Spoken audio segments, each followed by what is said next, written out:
All right. Who do we have today? Captain Sis, eh? You? No, but I'll call you if I change my mind.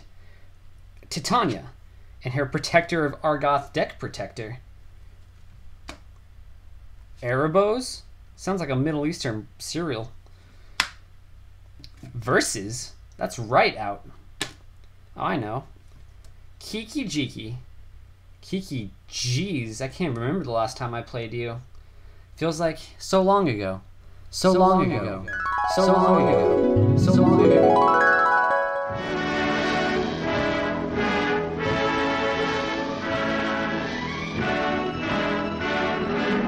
Greetings, spellcasters, I'm Zach Campbell, and welcome to another exciting gameplay from the Wondernator of Wonderful Wonder Factions.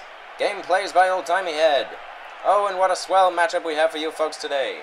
Why, it's been nigh on a fortnight since we've seen these contenders back on the tabletop, and it sure looks like a doozy today, what with the boys playing Usurper. A wily format if there ever was one. Tonight we have Ronnie in the King's position, helming his champion deck, Hazezon Tamar. Watch out for those sand tokens.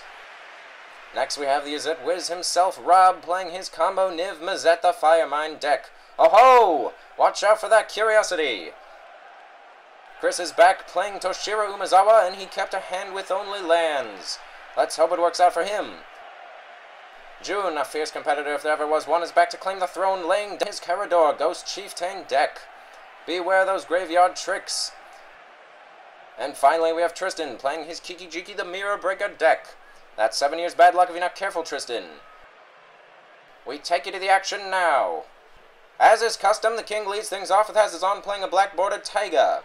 The King indeed. 2 ramp spells, a note from Kiki-jiki on turn 1, but nothing on turn 2. Turn 2, Soul Ring from Toshiro. niv-mizzet sets up an extra turn, next turn with a personal tutor for Temporal Mastery. Selvala, Explorer, return from Hazezon.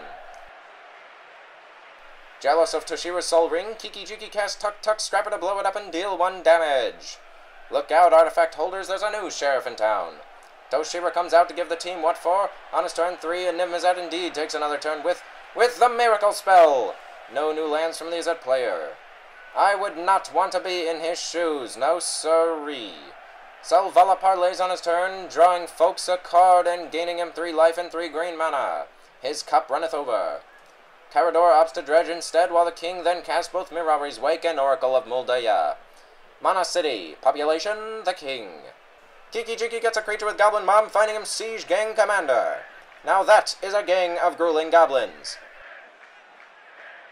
Toshiro casts Dark Ritual for some extra mana for Grave Titan, getting more zombies. Freaky dicky viewers. Ristic study from Combo Dragon. Selvala then gives the King both 4 life and 4 extra mana on his turn. Hazezon plays all the cards on his turn, getting not only Elish Norn, Grand Cenobite, a Praetor if there ever was one, and Elspeth, a Soldier Maker if there ever was one of those indeed. Oracle of Muldaya attacks and plays niv-mizzet a little chin music for 5 damage. Kiki-jiki has little to nothing to do on his turn, staring down the barrel of an Elish Norn 6-shooter. Thresholded Far Wanderings from Carador. All the ramping. Toshiro sends his 4/4 Grave Titan on down Kiki-jiki way. On turn niv-mizzet, he shocks himself with an electrifying Steam Vent Soul Ring, and yet another extra turn with Temporal Manipulation. More mana rocks from niv-mizzet, and then finishes that off with Wheel of Fortune. Kiki-jiki takes a stand in response and spreads the King's Oracle of Muldaya before he discards it. Could Kiki-jiki be an assassin, dear viewers? We'll find out as we continue on. Hazezon pays 4 life to draw an extra card with Sylvan Library. Toshiro pays 2 life into Vampiric Tutor. Hazezon goes to 39 after Shockland play. Raking in the damage now, hopefully it pays off for him. He then gains most of it right back with a parlay for 3. The gloves are flying off now as the King casts Tooth and Nail, entwined, finding and playing the Boros sisters, Aurelia the War Leader, and Gisela Blade of Gold Knight. The heat is on, dear viewers. Wait a minute. Hold the mayo. He can't kill everyone. He's going after the niv-mizzet player, the Carador player, and then, wait for it, yes! The Toshiro player on his second attack phase from Aurelia. They are down for the count. I don't believe it, dear viewers. He's set himself up for a head-to-head match with Kiki-jiki. I don't believe there's anything Kiki-jiki is going to be able to do to get out of this. We haven't seen too much from him this game. Maybe he was waiting until now to show us something. Kiki-jiki starts with the Gauntlet of Might. That'll help mitigate the minus from Elish Norn. Next we see Helm of Possession, and I don't believe it! A Keldon Firebombers! He's going after Hazezon's lands. Will it be enough? I could not imagine it will, if you want my 2 cents. Ronnie is going to gain 1 life in parlay, and tooth and nail entwined again! The madness doesn't stop, folks. Neither do the attacks from Hazezon. Terastodon blows up Kiki-jiki's helm along with his chances of surviving this turn. Hazezon attacks and deals more than enough damage to send him home to mama. Oh, the humanity! And that's the game, folks. It's Hazezon by a mile. The other players couldn't cope. It looks like it was Salvala that might have been Hazezon's MVP that game, producing untold amounts of mana in a 5-player game. No one, not even the black player, attempted to even kill any of the king's creatures. It turns out niv-mizzet and kiki-jiki were the assassins, Carador was a traitor, and Toshira was the guard.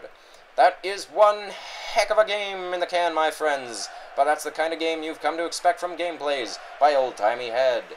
And if you want to see more videos from our affiliate Gameplays by Clonehead, check them out here. Farewell, dear viewers, and remember to always keep your nose to the grindstone, for the very next gameplay you see may very well be your own. Have a pleasant evening and a fantastic tomorrow. OldtimeyHead out!